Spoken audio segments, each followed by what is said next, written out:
Electric vehicles are no longer just cars, and we're very excited to launch the Electric Freight Consortium. The Electric Freight Consortium is an opportunity to bring together shippers, fleets, the OEMs, infrastructure providers, to create a conversation around the challenges that exist for freight electrification and the opportunity to solve those challenges together.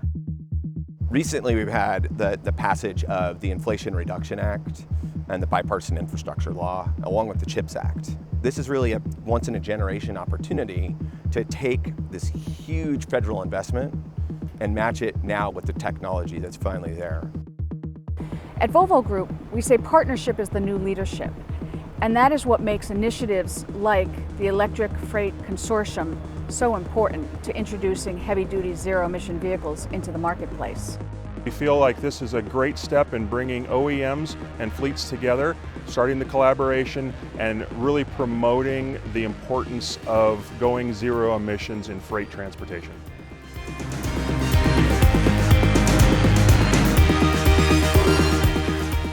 And fleets are today looking for solutions on how do you electrify, how do you deploy and replace the diesel engines that we have today to minimize emissions.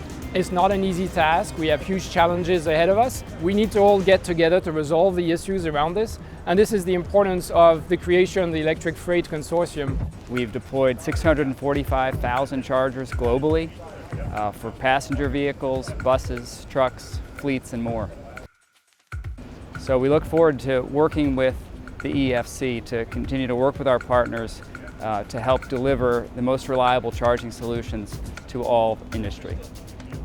With GridBlock, we are bringing affordable EV charging microgrids with local generation and storage to the mainstream. This is a big deal because it really eliminates a ton of hardware and reduces the cost of charging anywhere from 30 to 50%.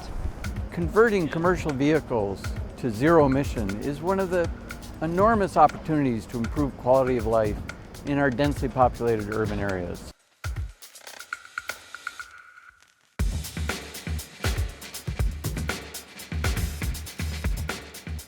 Equity is a major issue for really two reasons. The first one is that when we talk about full adoption within our society, we want to make sure that all aspects of our society are involved in what does freight electrification look like. Freight vehicles travel through some of the most underserved and polluted communities in the United States. It doesn't have to be that way. Zero-emission trucks can take freight from ports to distribution centers and back, doing it zero emission, no pollution. This has a positive impact to communities in which they travel, positive impacts on climate change, and also does it cost effectively. And what's important is that we find ways to partner with these communities to affect change. Companies are already focusing on many of these goals in terms of what does diversity, equity, and inclusion look like. And it's important for us to help facilitate those conversations to make sure that the work is authentic and has a deep impact in these communities.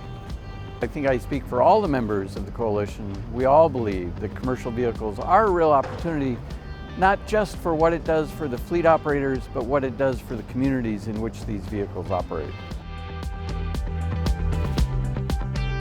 If we can solve freight by electrifying it, we can not only reduce pollution, reduce GHG emissions, but we can also end oil dependency and improve our national and economic security in the U.S.